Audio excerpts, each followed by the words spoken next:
Niya na. Ito lang naman ang grocery ng Dali. Maliit siya. Pero mura siya. Mura mga bili dito.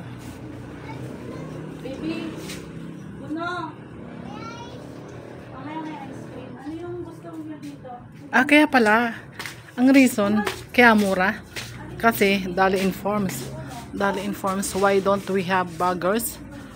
Everything has a cost. Also burgers cost money. Tama, makakatipid sila. Kaya retailers have to add this cost to the price of their products. So you pay for them. Kaya pala mahal. Kaya mahal daw sa ibang mga grocery kasi nagbabayad ng burgers. Kaya dahil ang Dali walang burgers, kaya mura sa kanila. Ito ang reason kaya mura. Dahil nga wala silang burgers. Buwan na makakatipid ka talaga. Kaya dito na kayo bumili. O diba? Yan.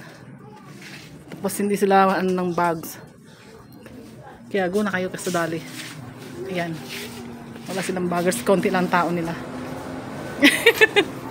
Ayan na.